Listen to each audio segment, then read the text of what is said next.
చదువుకుందాం. అక్క కొంచెం బ్లర్‌గా ఆ! వస్తుందక్క. అవునా? వీడియో ఆపనా మరి? ఆహా! కొంచెం వెనకాల పెట్టండి ఫోను. వెనక కొంచెం వెనక్కి జరపండి. మీరు వెనక్కి జరగొద్దు. ఫోన్ గానీ. ఎందుకో వెనకంతా బ్లర్‌గా కొంచెం కనిపిస్తా ఉంది. అవునా? ఆ! లేదంటే మీరు ఆ లైట్‌కి ఆపోజిట్ డైరెక్షన్‌లో కూర్చున్నారనుకుంటా. ఇప్పుడెలా ఉంది? ఇప్పుడు కొంచెం అలానే ఉంది కొంచెం. అవునా?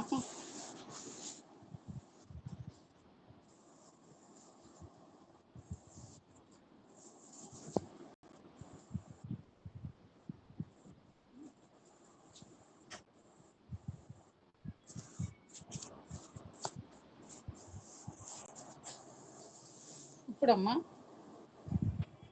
ఇప్పుడు ఓకే అక్క. ఓకే. ఓకే. ఓకేనా? ఓకే అక్క. ఓవర్ టు యూ అక్క. ఆ! ఓకే. అందరికీ యేసుక్రీస్తు నామంలో వందనాలు. కీర్తనల గ్రంథం 42వ అధ్యాయం చదువుకుందాం. కీర్తనల గ్రంథం 42వ అధ్యాయం. చదువుతారా ఎవరైనా?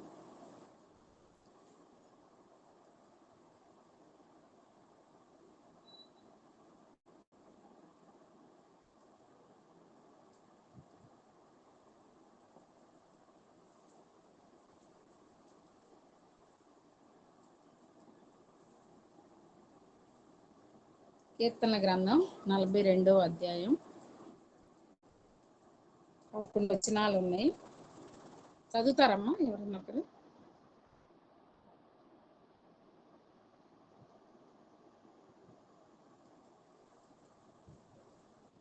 అక్క నేను ఇంగ్లీష్‌లో చదవనా?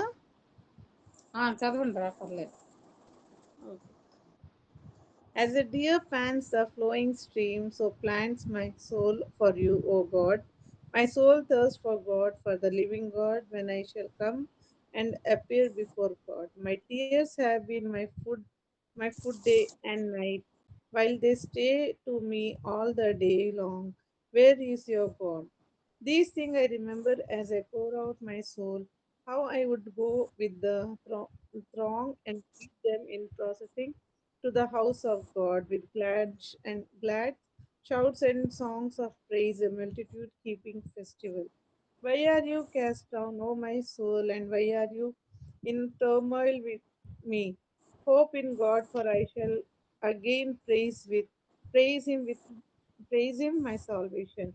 And my God, my soul is cast down within me. Therefore I remember you from the land of Jordan and of Hermon from Mount Miraz. Deep calls to the deep at the roar of your waterfalls. All your breakers and all your waves have gone over me. By day the Lord commands his steadfast love, and at night his song is with me, a prayer to the God of my life. I say to God, my rock, why have you forgotten me? Why I do go mourning because of the oppressions of the enemy. As with a deadly wound in my bones, my adversaries taunt me, while they say to me all the day long, where is your God? Why are you cast down, O my soul, and why are you in turmoil within me? Hope in God, for I shall again praise him by my salvation and my God. Akka, చదువు. Okay రా, thank you. ఇక్కడ మనం చూస్తే 42వ అధ్యాయంలో ద్వితీయ స్కందము అని ఉంది. ప్రధాన గాయకునికి కోరహు కుమారులు రచించినది దైవ ధ్యానము అని ఆ యొక్క స్టార్టింగ్లో మనం చూస్తాం.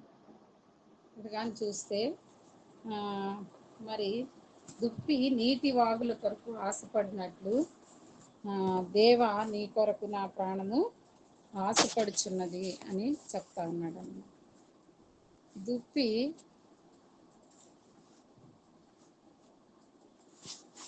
నీటి వాగుల కొరకు ఆశపడినట్లుగా మరి ఇక్కడ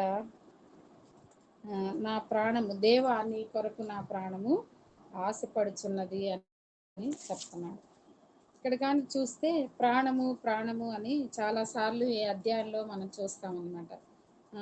ఎట్లాగంటే నా నీ కొరకు నా ప్రాణము ఆశపడుచున్నది అని మొదటి వచనంలో, అలాగే రెండులో నా ప్రాణము దేవుని కొరకు తృష్ణగొనుచున్నది అని. ఇంకా చూస్తే జీవము గల దేవుని కొరకు తృష్ణగొనుచున్నది అని. మరి ఇంకా చూస్తే మరి 4వ వచనంలో కూడా నా ప్రాణము నాలో కరిగిపోవచ్చున్నది. 5లో అంటాడు, నా ప్రాణమా నీవేళ కృంగి ఉన్నావు అని చెప్తాడు. మళ్ళీ 6వ వచనంలో కూడా చూస్తే నా దేవా నా ప్రాణము నాలో కృంగి ఉన్నది అని చెప్పి మరలా 11వ వచనంలో కూడా అంటాడు కదా, నా ప్రాణమా నీవేళ కృంగి ఉన్నావు, నాలో నీవేళ తొందరపడుచున్నావు, దేవుని యందు నిరీక్షణ ఉంచుము, ఆయనే నా రక్షణకర్త నా దేవుడు, ఇంకను నేను ఆయనను స్తుతించదను అని చెప్తున్నాడు అనమాట. ఇక్కడ చూస్తే మరి ఇక్కడ ఇది ఎవరు రాశారు అని కానీ చూస్తే కోరహ కుమారులు రచించిందిగా మనం ఈ కీర్తనని చూస్తామన్నమాట. మరి ఇక్కడ అతని ప్రాణం ఎలా ఆశపడుతుంది అని చెప్పడానికి ఒక దేంతో పోల్చాడంటే దుప్పి నీటి వాగుల కొరకు ఆశపడినట్లు అని చెప్తా ఉన్నాడు. దేవా నీ కొరకు నా ప్రాణము ఆశపడుచున్నది అని చెప్తున్నాడు అనమాట. మరి ఇక్కడ కానీ చూస్తే మనం ఆయన ప్రాణము ఎవరి కొరకు ఆశపడుతుంది? దేవుని కొరకు ఆశపడుతుంది అన్నమాట. ఆయన ప్రాణము మరి దేవుని కొరకు తృష్ణగొంటా ఉంది. మరి జీవము గల దేవుని కొరకు తృష్ణగొంటా. దేంటి ఆయన తృష్ణ అంటే, దేవుని సన్నిధికి నేను ఎప్పుడు వచ్చేదను, ఆయన సన్నిధిని నేను ఎప్పుడు కనబడేదను అనే ఆశ అన్నమాట. నిజంగా ఈ కోరిక చాలా డిఫరెంట్గా ఉంది కదా. మామూలుగా కానీ మనం చూస్తే మనకి చాలా విషయాల్లో ఆశలు ఉంటాయి కదా, కోరికలు ఉంటాయి. మన తృష్ణ చాలాసార్లు కొన్నిసార్లు లేదా లోక విషయాల మీద ఉంటుందన్నమాట. కానీ ఇక్కడైతే మరి నా ప్రాణము దేనికోసం తృష్ణగా ఉంటుంది? మరి దేవుని కొరకు తృష్ణగొనిచున్నది అని చూస్తామన్నమాట. మరి జీవము గల దేవుడు అనే విషయాన్ని కూడా ఇక్కడ దేవుని గురించి మనకు అర్థమవుతా ఉంది. దేవుడు ఎలాంటి వాడు అంటే ఆయన జీవము కలిగిన దేవుడు. జీవము కలిగిన దేవుడు కాబట్టి జీవము కలిగిన దేవుని కొరకు మరి ఆ యొక్క ప్రాణము తృష్ణగొనిచున్నది అని ఇక్కడ చెప్తున్నాడు అనమాట. ఏంటి ఆ తృష్ణ అంటే, ఆయన సన్నిధికి నేను వెళ్ళాలి, ఆయన సన్నిధిని నేను కనబడాలి అనే ఈ యొక్క గొప్ప ఆశ, తృష్ణ కదా. అంటే తృష్ణ అంటే దాహం. ఎలాంటిదంటే ఇప్పుడు మనకి బాగా దాహం అయినప్పుడు మనకు అర్థమైద్ది, ఆ యొక్క వాటర్ యొక్క అర్జెన్సీ మనకు అర్థమైద్ది. ఎట్లాగంటే అసలు ఎక్కడైనా దొరికితే వెంటనే ఎక్కువ తాగేద్దామా అన్నంతగా మన ప్రాణం వాటి కోసం తృష్ణ కొనిద్ది అన్నమాట. అలాగా ఇక్కడ చెప్తా ఉన్నాడు, నా ప్రాణము దేని కొరకు తృష్ణ గొంచుందంటే దేవుని కొరకు తృష్ణ గొనుచున్నది, జీవము గల దేవుని కొరకు తృష్ణ గొనుచున్నది అని చెప్తున్నాడు అనమాట. మరి ఇక్కడ కానీ చూస్తే నాకు ఒక మాట గుర్తొస్తుంది. ఏంటంటే యోహాను సువార్త 4వ అధ్యాయంలో కానీ మనం చూస్తే అక్కడ ఏముంటుందంటే మరి సమరయ స్త్రీ దాహానికి రావడం అక్కడ మనం చూస్తాం. మరి ఆమె వాటర్కి వచ్చినప్పుడు మరి యేసుక్రీస్తు ఆమె కాదు, మరి సమరయ స్త్రీ వాటర్ కోసం వచ్చినప్పుడు యేసుక్రీస్తు ప్రభువు దాహం కోసం అడగడం మనం చూస్తామన్నమాట. అయితే ఆమె అంటది కదా, మరి నేను ఇక్కడి వరకు రాకుండా మరి నాకు ఇవ్వమన్నప్పుడు మరి ఆయన అక్కడ ఆ యొక్క సన్నివేశంలో మరి జీవజలాన్ని నేను నీకు ఇస్తాను అని చెప్పడం మనం చూస్తామన్నమాట. మరి అట్లాగే ఆయన జీవము గలవాడు, ఆయన జీవజలం ఇచ్చేవాడు, ఆయన పేరే జీవాధిపతి. జీవము ఆయనలో ఉంది, జీవనానికి ఆధారము, జీవానికి ఆధారము, జీవమునకు సృష్టికర్త ఆయనే అన్నమాట. మన సమస్తానికి ఆధారము ఆయనే, మన జీవానికి ఆధారము ఆయనే. ఈరోజు మనం ఇలా బ్రతికున్నామంటే ఆయనే మనకి ఆధారం.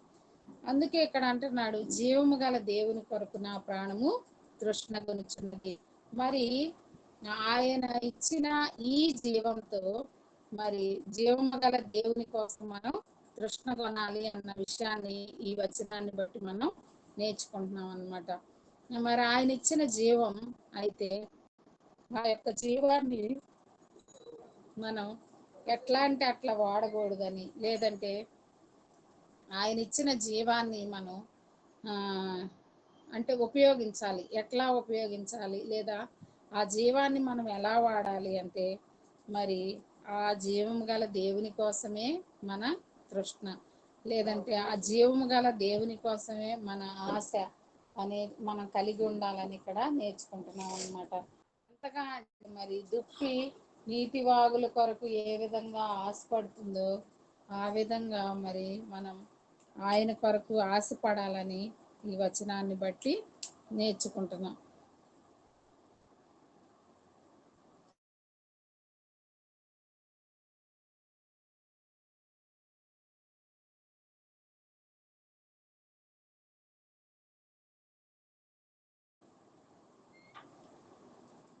ఇంకా చూస్తే ఆయన సన్నిధిని, దేవుని సన్నిధికి నేను ఎప్పుడు వచ్చేదను, ఆయన సన్నిధిని నేను ఎప్పుడు కనబడేదను అని చెప్తున్నాడు అనమాట. చాలాసార్లు మరి మనకి ఈ తృష్ణ ఉండదు కదా. ఎట్లాగంటే ఏదో ఒక విధంగా ఈరోజు ప్రేయర్ లేకుండా ఉంటే బాగుండు, లేదంటే చర్చి లేకపోతే బాగుండు, ఏదో ఒక మీటింగు లేకుండా ఉంటే బాగుండు అని మనం అనుకుంటాం. కానీ ఇక్కడ భక్తుడు అంటున్నాడు కదా, దేవుని సన్నిధికి నేను ఎప్పుడు వచ్చేదను, ఆయన సన్నిధిని నేను ఎప్పుడు కనబడేదను అని చెప్తున్నాడు అనమాట. దావీదు మహారాజు కూడా తన లైఫ్లో కానీ మనం చూస్తే ఆయన ఏమంటాడంటే ఆయన ఆవరణంలో గడుపుట మరి ఎంతో శ్రేష్టమైనదిగా భావించిన దావీదు మహారాజుని మనం చూస్తామన్నమాట. మరి భక్తులందరూ కూడా ఆయనకి ఎంతో సన్నిహితంగా ఉన్నారు కాబట్టి ఆ యొక్క మాటను వాళ్ళు చెప్పగలుగుతారు అనమాట. నీ సన్నిధికి నేను రావాలి, నీతో నేను అదే నీకు కనబడాలి అని ఆ యొక్క ఆశ అన్నమాట. అసలు ఆయన సన్నిధిలో నేను కనబడాలి అనేది ఎంత గొప్ప ఆశ కదా. మరి అలాంటి ఆశ, అలాంటి తృష్ణ మరి ఇక్కడ ఒక భక్తుడు కలిగి ఉన్నట్టు మనం చూస్తున్నాం అన్నమాట.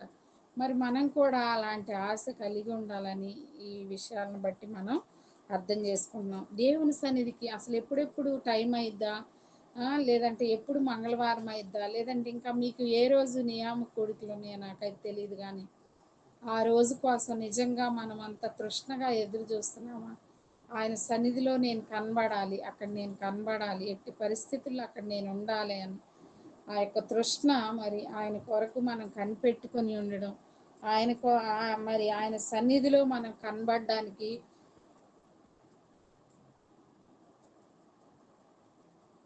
మనం ఆశ కలిగి ఉండాలని ఈ వచనాన్ని బట్టి మనం నేర్చుకుంటున్నాం అన్నమాట. దేవుని సన్నిధికి నేను ఎప్పుడు వచ్చేదను, ఆయన సన్నిధిని నేను ఎప్పుడు కనబడదును.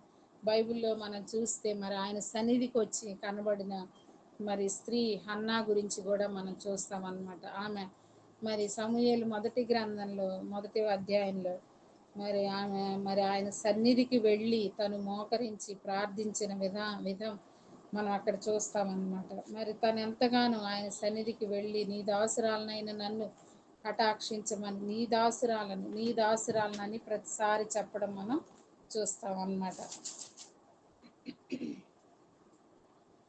సైన్యం మొదటి అధ్యాయం 11వ వచనంలో చూస్తే బహు దుఃఖాక్రాంతురాలై వచ్చి యెహోవా సన్నిధిని ప్రార్థన చేయుచు బహుగా ఏడ్చుచు, సైన్యములకు అధిపతి యెహోవా, నీ సేవకురాలనైనా నాకు కలిగి ఉన్న శ్రమను చూచి నీ సేవకురాలనైన నన్ను మరొక జ్ఞాపకం చేసుకుని నీ సేవకురాలనైన నాకు మగపిల్లను దయచేసిన ఎడలా అని చెప్తా ఉందన్నమాట. మరి ఆయన సన్నిధిలో కానీ చూస్తే ఇక్కడ హన్న యెహోవా సన్నిధిని ప్రార్థన చేయొచ్చు అని చూస్తాం. మరి ఆయన సన్నిధిలో ఏం చేస్తూ ఉంది? ప్రార్థన చేస్తూ ఉంది. ఆయన సన్నిధిలో ఏం చేస్తా ఉంది? బహు దుఃఖాక్రాంతురాలై వచ్చింది. ఎక్కడికి వచ్చింది? ఆమె ఎక్కడెక్కడికో వెళ్ళలేదు, లేదా వేరే పర్సన్స్ దగ్గరికి వెళ్ళలేదు, తనకి సహాయం చేస్తారనుకున్న వాళ్ళ దగ్గరికి వెళ్ళలేదు, తను నమ్మిన వాళ్ళ దగ్గరికి వెళ్ళలేదు. కానీ ఇక్కడ ఏం చేస్తా ఉందంటే యెహోవా సన్నిధిని ఆమె ప్రార్థన చేస్తా ఉందన్నమాట. మరి ఇక్కడ కూడా చూస్తే దేవుని సన్నిధికి నేను ఎప్పుడు వచ్చేదను. ఇంకా భక్తుల జీవితాల్లో మనం చూస్తే అలాగే దావీదు మహారాజు అంటున్నాడు, వీళ్ళందరూ కూడా దుఃఖ సమయంలో అలాగే సంతోష సమయంలో లేదా ఆయా అవసరతల నిమిత్తం ప్రతిసారి కూడా ఆయన సన్నిధికి వెళ్ళినట్లుగా మనం చూస్తామన్నమాట. అట్లాగే మనం కూడా మన లైఫ్లో మన అవసరత ఏదైనా, మన కన్నీరు, మన దుఃఖం ఏదైనా కూడా మరి ఆయన సన్నిధికి వెళ్ళి మనం చెప్పుకోవాలని ఈ వచనాలను బట్టి మనం నేర్చుకుంటున్నాం. ఇంకొకటి ఏంటంటే ఏదో మనం మన అవసరాలకి మనం ఆయన సన్నిధికి వెళ్ళడం కాదు, కానీ మరి ఆయన మన దేవుడు. ఆ 100వ కీర్తనలో ఉంటుంది కదా, ఆయనే మన దేవుడు, ఆయనే మనలను పుట్టించను, మనము ఆయన వారము, మనం ఆయన ప్రజలము, ఆయన మేపు గొర్రెలము అనేది కీర్తన గ్రంథం 100వ అధ్యాయంలో మనం చూస్తాం. మరి ఆయన మన తండ్రి, మనం ఆయన పిల్లలం కాబట్టి మనము ఆయన్ని ఇష్టపడాలి, ఆయన కొరకు మనం తృష్ణ కలిగి ఉండాలి. మన ప్రాణము దేవుని కొరకు తృష్ణగొని ఉండాలి అని, మరి జీవము గల దేవుని కొరకు తృష్ణగొని ఉండాలని ఇక్కడ మనం నేర్చుకుంటున్నాం అన్నమాట. దేవుని సన్నిధికి మనం వెళ్ళాలని, ఎలా వెళ్ళాలి అంటే ఎంతో ఆరాటపడి మనం ఆయన సన్నిధికి వెళ్ళాలన్నమాట. నేను వెళ్ళాలి, నేను ఫస్ట్ వెళ్ళాలి, నేను ఆ యొక్క జీలు ఎప్పుడు మనలో ఉండాలన్నమాట. ఎంతూజియాజం అంటారు కదా, అలాంటిది ఎప్పటికీ మనలో ఉండాలన్నమాట. మామూలుగా మనం రక్షించబడిన తొలి దినాల్లో మనం అలాంటి ఆతురత కలిగి ఉంటాం, దేవుని సన్నిధికి నేను వెళ్ళాలి అని, ఆయన సన్నిధిలో గడపాలని, పాటలు పాడాలని చాలా మనం అలాంటి జీలు కలిగి ఉంటాము. మరి దినాలు గడుస్తున్న కొద్దీ మనలో మరి ఆ ఆశ సన్నగిల్లే సందర్భాలు మనకు అర్థమవుతూనే ఉంటాయి. అయితే ఈరోజు మనం నేర్చుకుంటున్నాం ఆయన సన్నిధిని మనం అంతగా ప్రేమించాలి, ఆయన సన్నిధికి వెళ్ళడానికి మనం అంతగా ఇష్టపడాలి. మనం చాలాసార్లు ఈ లోక విషయాలకి ప్రయారిటీ ఇస్తామన్నమాట.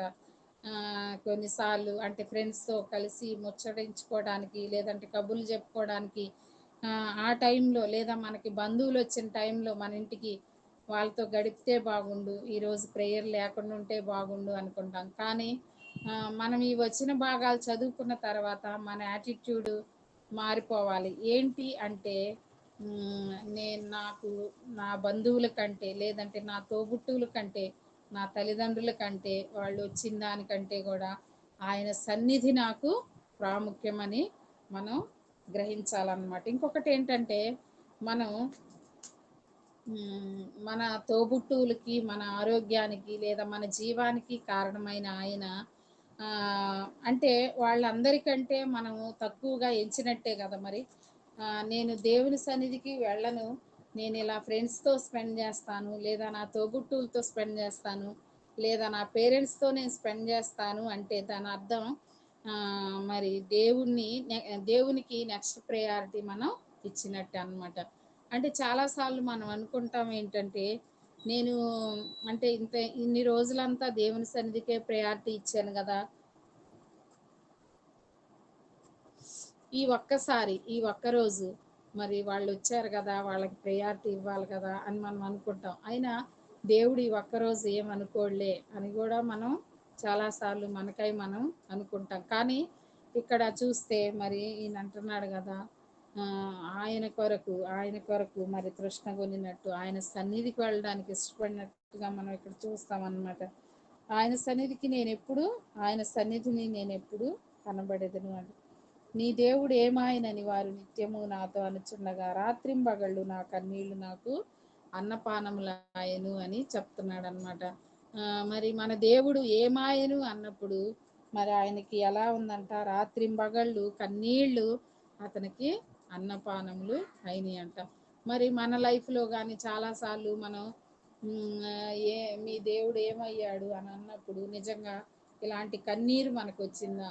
మరి రాత్రింబగళ్ళు మరి ఆ యొక్క కన్నీళ్ళే మనకు అన్నపానములు అయినాయా అనేది మనం చెక్ చేసుకోవాలన్నమాట. నీ దేవుడు ఏమాయనని వారు నిత్యము నాతో అనుచుండగా రాత్రింబగళ్ళు నా కన్నీళ్లు నాకు అన్నపానములాయను అని చెప్తున్నాడు అనమాట. జన సమూహంతో పండుగ చేయుచున్న సమూహంతో నేను వెళ్ళిన సంగతిని సంతోషము కలిగి స్తోత్రమును చెల్లించుచు నేను దేవుని మందిరమునకు వారిని నడిపించిన సంగతిని జ్ఞాపకం చేసుకొనగా నా ప్రాణము నాలో కరగిపోవచ్చున్నది, నా ప్రాణము నాలో కరిగిపోవచ్చున్నది. జన సమూహంతో పండుగ చేయుచున్న సమూహంతో నేను వెళ్ళిన సంగతిని సంతోషము కలిగి స్తోత్రములు చెల్లించుచు నేను దేవుని మందిరమునకు వారిని నడిపించిన సంగతిని జ్ఞాపకం చేసుకొనగా.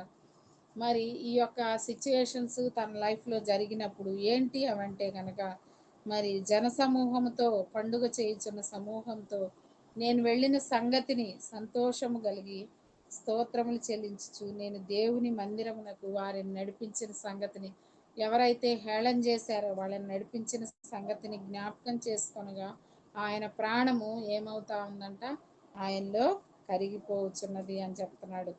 ఇంకా ఇక్కడ కానీ మనం చూస్తే ఇక్కడ జనసమూహము అంటే మరి దేవుని ఎరుగని వారిగా మనం అర్థం చేసుకోవచ్చు. ఇంకా తర్వాత ఒక వచనాల్లో కూడా మనం చూస్తే శత్రువుల గురించి కూడా మాట్లాడతాడనమాట. శత్రు 9లో ఉంటుంది కదా, కావున నీవేళ నన్ను మరచి ఉన్నావు, శత్రు బాధ చేత నేను దుఃఖాక్రాంతుడినై సంచరించవలసి వచ్చనేమి, నా ఆశ్రయదుర్గమైన నా దేవునితో నేను మనవి చేయుచున్నాను, నా ఆశ్రయదుర్గమైన నా దేవునితో నేను మనవి చేయుచున్నాను. అతనికి మరి దుఃఖాక్రాంతుడయ్యాడు, మరి శత్రు బాధ ఉంది. మరి ఇలాంటి సందర్భాల్లో కూడా ఏం చేస్తా ఉన్నాడంటే మరి నా ఆయన యొక్క ఆశ్రయదుర్గమైన దేవునితో మనవి చేస్తూ ఉన్నాడు అనమాట. మరి మనం కూడా దేవుని సన్నిధి అంటే ఆశ కలిగి ఉండాలి, నెంబర్ 1. నెంబర్ 2, మరి మనకు ఎలాంటి బాధ దుఃఖము కలిగినప్పటికీ మనం ఏం చేయాలంటే మన ఆశ్రయదుర్గమైన మన దేవునితో మనం మనవి చేయాలి. అయితే నేను ఇక్కడ ఒకటి చెప్తున్నాను ఏంటంటే, మనము దేవునితో మనం మనవి చేసుకోవాలి అంటే మనం ఎక్కడికి వెళ్ళాలి? ఆయన దగ్గరకు మనం వెళ్ళాలి. అందుకే అంటున్నాడు కదా, నీ సన్నిధికి నేను వస్తాను, నీ సన్నిధికి నేను వస్తాను అని చెప్తున్నాడు అనమాట. ఎందుకు మన శ్రమలో, ఎందుకు మన దుఃఖంలో మనం ఆయన దగ్గరికి వెళ్ళాలంటే, ఎందుకు ఆయనే మన ఆశ్రయ దుర్గం అన్నమాట. అందుకే ఆయన దగ్గరికే మనం వెళ్ళాలి అనేది ఈ వచనాన్ని బట్టి మనం అర్థం చేసుకుంటున్నాం. శత్రు బాధ అయినా దుఃఖమైనా కానీ మరి మన ఆశ్రయదుర్గమైన మన దేవునికే మనం మనవి చేసుకోవాలి. హన్న తన లైఫ్లో కూడా మరి దుఃఖాక్రాంతురాలై మరి ఆయన సన్నిధికి వెళ్ళి ప్రార్థించినట్టుగా మనం చూస్తున్నాం. తనకి సంతానం లేరు, ఆ బాధని మరి ఎవరితో చెప్పుకోలేదు, కానీ మరి దేవుని సన్నిధికి వెళ్ళి దేవునితో చెప్పుకున్నట్లు మనకు తెలుసు. ఇక్కడ కూడా మరి నేను నా ఆశ్రయదుర్గమైన నా దేవునితో నేను మనవి చేదును. 10లో అంటాను, నీ దేవుడు ఏమాయనని నా శత్రువులు. 10వ వచనంలో కూడా, నీ దేవుడు ఏమాయనని నా శత్రువులు దినమెల్లా అడుగుచున్నారు, వారు తమ దూషణల చేత నా ఎముకలు విరుచుచున్నారు. నా ప్రాణమా నీవేళ కృంగి ఉన్నావు, నాలో నీవేళ తొందరపడుచున్నావు. నీ నిరీక్షణ అంతా ఎవరి అందంటే దేవుని యందు నిరీక్షణ ఉంచుము అని చెప్తాను. ఎందుకు అంటే, ఎందుకు ఆయన యందు నిరీక్షణ ఉంచాలంటే ఆయనే రక్షణకర్త, ఆయనే నా రక్షణకర్త, నా దేవుడు. ఇంకను నేను ఆయనను స్తుతించెదను, ఇంకను నేను ఆయనను స్తుతించెదను, ఇంకను ఆయనే నా రక్షణకర్త, నా దేవుడు. ఆయనే అంటే ఇంకెవరు లేరు అనేది మనకు తెలుసు అన్నమాట. మనం చాలాసార్లు విని ఉంటాం కదా, నేనే మార్గము, నేనే సత్యము, నేనే జీవము అంటే, నేనే అంటే ఆయన తప్ప ఇంకెవరు లేరని దాని అర్థం. అట్లాగే ఇక్కడ కూడా మరి ఆయనే నా రక్షణకర్త, నా దేవుడు, ఆయనే, ఆయన మాత్రమే. కాబట్టి ఇంకను ఎందుకు అని ఇంకను అంటున్నాడు, ఇలాంటి శత్రు బాధ కలిగినా నాకు ఇంకా ఏంటి, నేను దుఃఖాక్రాంతుడినైనా దినమెల్లా కూడా అందరూ నీ దేవుడు ఏమయ్యాడు అని వాళ్ళు అన్నా కానీ ఏమన్నా కానీ నా దేవా నా ప్రాణము నాలో కృంగి ఉన్నా గాని ఏం చేస్తాడంట, ఇంకను నేను ఆయనను స్తుతించదను, ఇంకను నేను ఆయనను స్తుతించదను. మనం కూడా మన లైఫ్లో ఇది మనం చెప్పుకోవాలన్నమాట. ఏంటంటే, ఇంకను నేను ఆయనను స్తుతించదను. మన శత్రువులు ఏమన్నా లేదంటే ఎవరేమనుకున్నా మనం మాత్రం ఏం చెప్పాలంటే, దేవా ఇంకను నేను నిన్ను స్తుతించదను అని చెప్పాలన్నమాట. అట్లాగే మనం కూడా మన లైఫ్లో మన పరిస్థితులు ఏవైనా, కన్నీరైన, దుఃఖమైన, హేళనైన, అవమానమైన మన లైఫ్లో కొన్ని జరగకపోయినా కూడా మనం ఏం చేయాలి, ఇంకను ఆయనను మనం స్తుతించాలి అని మనం ఇక్కడ చూస్తున్నాం అన్నమాట. ఇంకను నేను ఆయనను స్తుతించెదను. ప్రాణంతో చెప్తున్నాడు, ప్రాణమా నా ప్రాణమా నీవేళ కృంగి ఉన్నావు, నాలో నీవేళ తొందరపడుచున్నావు అంటున్నా. అంటే చాలాసార్లు మన ప్రాణం మనల్ని తొందర పెట్టేదిగా ఉండిద్ది అనమాట. ఏంటి ఇంకా ఏంటి నువ్వు, ఇంకా ఏం దేవుడు, ఇంతమంది ఇన్ని అవమానాలు లేదంటే ఇన్ని మాటలు, ఇంత దుఃఖం, ఇంత బాధ, ఇంత శ్రమ నీకు కలిగినప్పుడు ఇంకా ఏంటి అని మన ప్రాణం మనలో మనల్ని తొందర పెట్టేదిగా ఉండొచ్చు. కానీ ఇక్కడ అంటున్నాడు, నా ప్రాణమా నీవేళ కృంగి ఉన్నావు, నాలో నీవేళ తొందరపడుచున్నావు అని మరి మనం మన ప్రాణంతో చెప్పుకుంటూ మరి ఇంకను ఇంకను ఇంకను ఆయన స్తుతించే వారంగా ఉండాలని దీన్ని బట్టి మనం నేర్చుకుంటున్నాం. ఆ, నే నేను దేవుని మందిరమునకు వారిని నడిపించిన సంగతి అంటున్నాడు. అంటే తను వెళ్ళడం మాత్రమే కాదు కానీ దేవుని సన్నిధికి మరి వారిని నడిపిస్తున్నట్టు కూడా మనం చూస్తామన్నమాట. అట్లాగే మనం కూడా మనం వెళ్ళడం మాత్రమే కాదు, మన తోటి వారిని కూడా ఆయన సన్నిధికి నడిపించాలని మనం ఈ వచనాలను బట్టి నేర్చుకుంటున్నాం.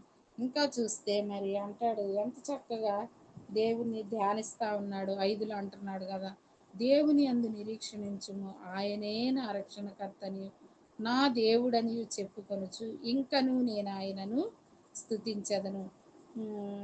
5వ వచనంలో, నా ప్రాణమా నీవేళ కృంగి ఉన్నావు, నాలో నీవేళ, సేమ్ వర్సెస్ అన్నమాట, నాలో నీవేళ తొందరపడుచున్నావు, దేవుని యందు నిరీక్షణ ఉంచుము, దేవుని యందు నిరీక్షణ ఉంచుము, ఆయనే నా రక్షణకర్తని నా దేవుడని చెప్పుకొనుచు ఇంకను నేను ఆయనను స్తుతించదను అంటున్నాడు. మళ్ళీ ఇంకా చూస్తే, నా దేవా నా ప్రాణము నాలో కృంగి ఉన్నది. ఎందుకు కృంగి ఉన్నావు అని తనకై తాను తన ప్రాణంతో చెప్తున్నాడు. ఇక్కడ దేవునితో అంటున్నాడు, నా దేవా నా ప్రాణము నాలో కృంగి ఉన్నది. నాలో అతనిలో అతని ప్రాణము కృంగి ఉన్నట్టు తనకి అర్థమైంది. ఆ విషయాన్ని చెప్తా ఉన్నాడు. నా ప్రాణము నాలో కృంగి ఉన్నదని దేవునికే చెప్తున్నాడు. నా దేవా నా ప్రాణము నాలో కృంగి ఉన్నది. కావున యోర్దాను ప్రదేశం నుండి, హెర్మోను పర్వతము నుండి, మిసారు కొండ నుండి నేను నిన్ను జ్ఞాపకం చేసుకుంటున్నాను, నేను నిన్ను జ్ఞాపకం చేసుకుంటున్నాను. ఆయన ఎక్కడున్నా సరే, యోర్దాను ప్రదేశంలో ఉన్న పర్వతముల మీద ఉన్న, మిసారు కొండ మీద ఉన్నా కానీ అక్కడ నుండి కూడా ఏం చేస్తా ఉన్నాడంటే యెహోవాను జ్ఞాపకం చేసుకుంటా ఉన్నాడనమాట. అట్లాగే మనం కూడా ఆయన్ని మనం జ్ఞాపకం చేసుకోవాలి. చాలాసార్లు మనం చాలా జ్ఞాపకం చేసుకుంటాం, చాలామంది వ్యక్తులను జ్ఞాపకం చేసుకుంటాం, చాలా మన జీవితంలో జరిగిన సన్నివేశాలు, సందర్భాలు, సంఘటనల్ని మనం జ్ఞాపకం చేసుకుంటా ఉంటాం కదా. వాటినే మరి జ్ఞప్తికి తెచ్చుకుంటా ఉంటాం, వాటిని చిరకాలం గుర్తుంచుకోవాలని ఇష్టపడతా ఉంటాం. కానీ ఇక్కడైతే మరి ఇక్కడ భక్తుడు, నేను నిన్ను జ్ఞాపకం చేసుకొనుచున్నాను. మరి నిత్యము మనం ఆయన్ని జ్ఞాపకం చేసుకునే వారంగా ఉండాలి. ఆయన కొరకే మనం తృష్ణ కలిగి ఉండాలి. ఆయన సన్నిధిలో మనం మరి ఆ యొక్క కనబడడానికి మనం సిద్ధపడాలి, ఇష్టపడాలి అనేది విషయాన్ని మనం ఇక్కడ నేర్చుకుంటున్నాం అన్నమాట. ఒకవేళ మన ప్రాణం మనలో మనల్ని తొందర పెట్టినప్పటికీ మన నిరీక్షణ ఎవరంటే ఆయనే, మన రక్షణకర్త ఎవరంటే ఆయనే, మన జీవానికి ఆధారం ఎవరంటే ఆయనే, మన ఆశ్రయదుర్గం ఎవరంటే ఇక్కడ ఉంది కదా 9లో, మన ఆశ్రయదుర్గము ఆయనే. కాబట్టి తర్వాత ఇంకా 8లో కూడా ఉంటదన్నమాట. ఆయనను పగటి వేళ యెహోవా తన కృపకలుగా నా జ్ఞాపించును, రాత్రి వేళ ఆయనను గూర్చిన కీర్తనయు, నా జీవదాత అయిన దేవుని గూర్చిన ప్రార్థనయు నాకు తోడుగా ఉండును. రాత్రి వేళ రాత్రి వేళ ఏమి తోడుగా ఉంటాయంట ఆయనకి? ఆయనని గూర్చిన కీర్తన, నా జీవదాతి అయిన దేవుని గూర్చిన ప్రార్థన. ఇక్కడ మరి నాకు తోడుగా ఉండును అని చెప్తున్నాడు కదా. ఏవి తోడుగా ఉంటాయంట? మరి కీర్తన, ప్రార్థన. కీర్తనలు, ప్రార్థనలు కదా. పాటలు, వాక్యము, ప్రార్థన ఇక్కడ మరి ఆయనకి తోడుగా ఉంటాయంట. ఎవరిని కూర్చునివి అవి అంటే కనుక నా జీవదాత అయిన దేవుని కూర్చిన ప్రార్థన. చూడు, అన్నీ కూడా నా జీవదాతే, ఆయనే, ఆయన కొరకే నా తృష్ణ, ఆయన ఎందే నా నిరీక్షణ, ఆయనే రక్షణ, నా రక్షణకర్త, నా జీవదాత, నా ఆశ్రయదుర్గం ఆయన ఎందే అని, ఆయన ఎందే, ఆయన్నే నేను జ్ఞాపకం చేసుకుంటాను అని మరి భక్తుడు చెప్తున్నట్లుగా మనం చూస్తామన్నమాట. అట్లాగే మనం కూడా మన జీవితాల్లో ఆయన కొరకు తృష్ణ కలిగి ఉన్నాం, ఆయన కొరకు తృష్ణ కలిగి ఉన్నాం, ఆయన కొరకు తృష్ణ కలిగి ఉన్నాం. ఆయన సన్నిధికి ఎప్పుడు వెళ్దామా, ఎప్పుడు వెళ్దామా, ఎప్పుడు వెళ్ళాలా అని మరి మనం కనిపెట్టుకునే వారంగా ఉండాలనేది మనం ఇక్కడ నేర్చుకుంటున్నాం అన్నమాట. ఇంకా చూస్తే ప్రతి పరిస్థితిలోనూ ఆయన్ని ఆశ్రయించే వారంగా, ఆయన సన్నిధికి వెళ్ళే వారంగా మనం ఉండాలనేది ఈ యొక్క అధ్యాయాన్ని బట్టి మనం నేర్చుకుంటున్నాం.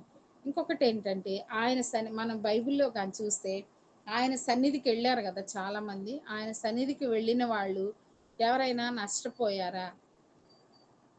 ఆయన సన్నిధికి వెళ్ళిన ఎవ్వరూ కూడా నష్టపోలేదు.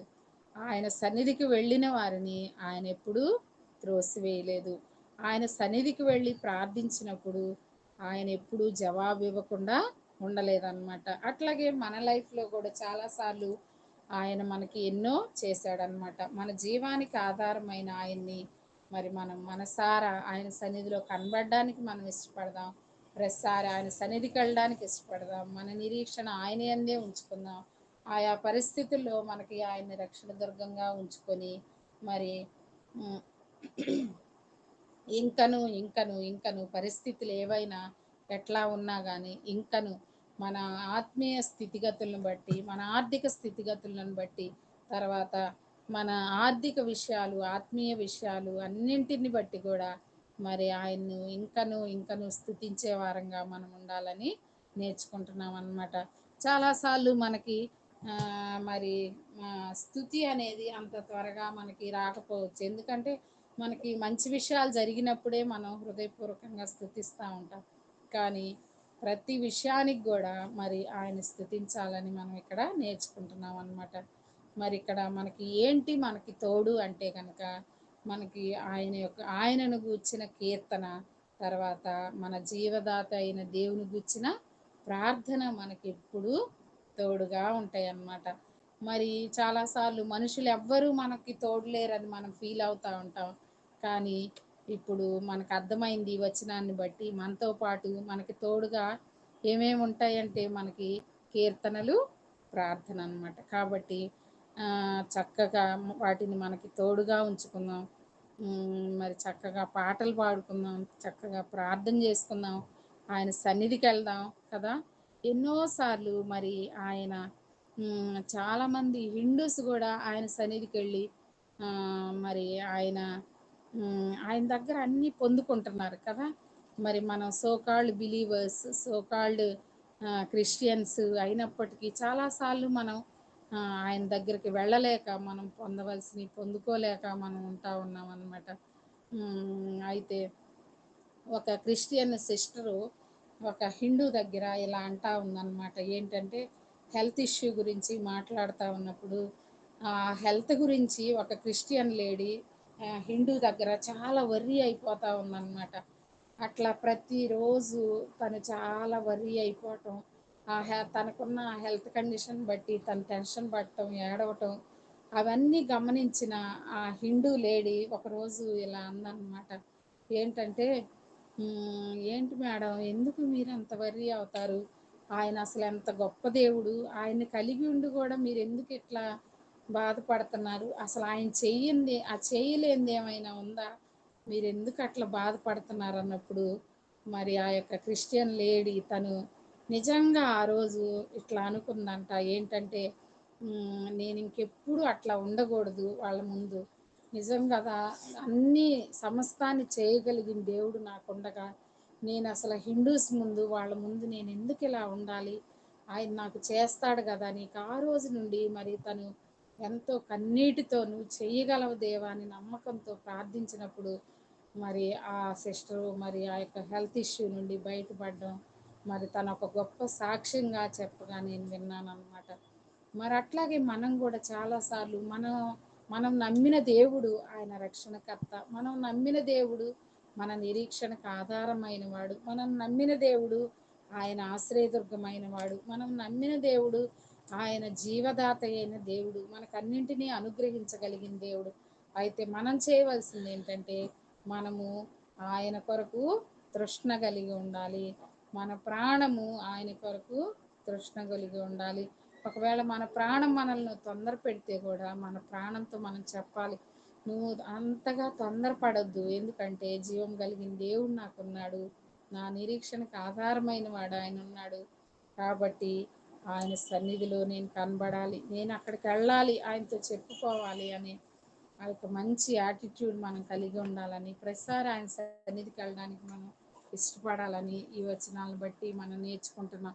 పరిస్థితులు ఏవైనా కూడా ఆయనను ఇంకను ఆయన్ని స్తుతించాలని ఈ అధ్యాయం ద్వారా మనం నేర్చుకుంటా ఉన్నాం. అలా ఉండడానికి ప్రభువే మనకందరికీ సహాయం చేయను గాక.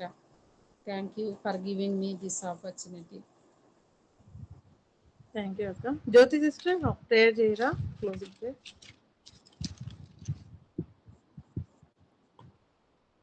అక్క చేస్తాను. పక్కన ఉన్నాను.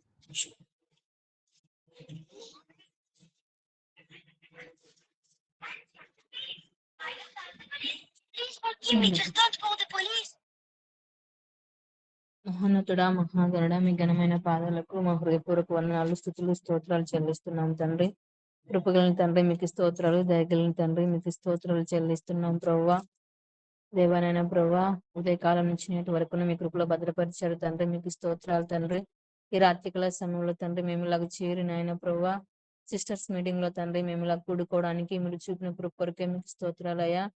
పాటలతో నీ నామాన్ని మహింపరచడానికి, అలాగే తండ్రి మీ మాటలు వినడానికి దైవ మీరు చూపిన కృప కొరకే మీకు స్తోత్రాలు చెల్లిస్తున్నాము తండ్రి. అవును ప్రభువా, మేము నాయనా మరి చక్కని మాటలు విన్నాం తండ్రి, అందుని బట్టి మీకు స్తోత్రాలు చెల్లిస్తున్నాం ప్రభువా. అవును నాయనా, మేము నిత్యము తండ్రి మీ సన్నిధిని వెదకే వారంగా ఉండాలి ప్రభువా. మీ సన్నిధానంలో మేము ఆనందించే వారంగా ఉండాలి నాయనా. ప్రభువా దేవా, చాలా విషయాలు మీరు మాతో మాట్లాడారు తండ్రి, మీకు స్తోత్రాలు చెల్లిస్తున్నాం నాయనా. మా జీవితాల్లో ఎటువంటి విపత్కర పరిస్థితులు వచ్చినాను తండ్రి, ఇంకను మేము మిమ్మల్ని స్తుతించే వారంగా ఉండేటట్టు కృప దయచేయమని ప్రార్థిస్తున్నాము నాయనా. అన్న ప్రభువా మీ సన్నిధానంలోకి వచ్చినాయన ప్రభువా దేవా, ఆమెనైనా తండ్రి మౌనంగా మీ సన్నిధానంలో మొరపెట్టుకున్నట్లు మేము చూస్తున్నాము దేవా. తనకు తగ్గ ప్రతిఫలాన్ని పొందుతుంది నాయనా, మీకు స్తోత్రాలు చెల్లిస్తున్నాము తండ్రి. మా జీవితంలోనైనా ప్రభువా మీరు గొప్ప దేవుడు, ఆశ్చర్యకరుడు అని తెలిసి కూడా తండ్రి కొన్ని సార్లు నాయన ప్రభువా మేము తండ్రి మిమ్మల్ని తండ్రి పక్కన పెట్టే వారంగా ఉంటున్నాం తండ్రి. కొన్ని సందర్భాల్లోనైనా లోకం వైపు చూసే వారంగా ఉంటున్నాం నాయనా. ఆ విషయంలో మమ్మల్ని క్షమించండి అయ్యా. మీరు కృప చూపించమని, కనికరించమని ప్రార్థిస్తున్నాము తండ్రి. మీరు ఇచ్చిన అందించిన మాటలను బట్టి మీకు స్తోత్రాలు చెల్లిస్తున్నాం నాయన. ప్రతి విషయంలో మేము మిమ్మల్ని స్తుతించే వారంగా, కీర్తించే వారంగా ఉండడానికి సహాయం చేయండి అయ్యా. దేవ మీ సన్నిధానంలో మేము కనబడడానికి, వేగిరపడే వారంగా ఉండడానికి సహాయం చేయండి తండ్రి. మీ మందిరంలో ఒక్క దినము గడుపుట 1000 దినాల కంటే శ్రేష్టమని ఎంచుకుని తండ్రి ముందుకెళ్ళడానికి సహాయం చేయమని ప్రార్థిస్తున్నాము నాయన. దేవానైనా ప్రభువా, ఈ సమయంలో నాయన ప్రభువా మేము నాయన ఈ మాటలు విన్నాం తండ్రి. మా విశ్వాస జీవితానికి నాయన ఇవి పురుకొల్పుగా తీసుకుని తండ్రి ముందు కొనసాగడానికి సహాయం చేయమని ప్రార్థిస్తున్నాం నాయన. దేవ మీ మాటలు అందించినటువంటి నాయన ప్రభువా సిస్టర్ గారిని మీరు దీవించండి, ఆశీర్వదించండి అయ్యా. కృప చూపించమని ప్రార్థిస్తున్నాము నాయన. దేవానైనా ప్రభువా మీ యొక్క ఆశీర్వాదాలతో మీరు నింపండి అయ్యా. మీకు స్తోత్రాలు చెల్లిస్తున్నాం నాయన. అక్క వాళ్ళ కుటుంబానికి దీవించండి, ఆశీర్వదించండి నాయన. బాబుని మీరు జ్ఞాపకం చేసుకుని తండ్రి సహాయం చేయమని ప్రార్థిస్తున్నాం నాయన. అలాగే నాయన ఈ గూగుల్ మీట్ లో చేరినటువంటి ప్రతి ఒక్కరిని మీరు జ్ఞాపకం చేసుకుని సహాయం చేయండి తండ్రి. దేవానైనా ప్రభువా విన్న మాటలు తండ్రి నైనా ప్రభా మా జీవితాలకు అన్వయించుకుని నాయన ప్రభా దేవానైనా ప్రభా మా యొక్క విశ్వాసంలో నైనా ప్రభా మేము ముందుకెళ్ళడానికి సహాయం చేయండి అయ్యా. అలాగే నైనా బరియా సంఘంలో ఉన్న ప్రతి కుటుంబాన్ని జ్ఞాపకం చేసుకోండి, సహాయం చేయండి అయ్యా. సంఘంలో చిన్న బిడ్డలు ఉంటున్నారు తండ్రి, యవనస్తులు ఉంటున్నారు, జాబ్ చేసే వాళ్ళు నైనా, అనారోగ్యంతో ఉన్నవారు ప్రతి ఒక్కరిని మీరు జ్ఞాపకం చేసుకోండి అయ్యా. వారి వారి అవసరాల కొలది నాయన వారి అక్కర్లను మీరు తీర్చమని ప్రార్థిస్తున్నాం తండ్రి. ఇంతవరకు మీరు మాకు తోడుగా ఉన్నారు, అందుని బట్టి మీకు స్తోత్రాలయ్యా. మా ముందున్న సమయాన్ని కూడా మీరు దీవించమని, ఆశీర్వదించమని, మీకే సమస్తమైన మహిమ ఘనత ప్రభావంలో ఆరోపించుకుంటూ యేసుక్రీస్తు నామములో అడిగి వేడుకొని ప్రార్థిస్తున్నాము తండ్రి. ఆమెన్. ఆమె వాక్యం చెప్పిన శారక్కకి వందనాలక్క. సంఘం తరఫున వందనాలు చెప్తున్నాం అక్క. వందనాలు. సిస్టర్స్ మీటింగ్ లో జాయిన్ అయిన అందరికీ వందనాలు.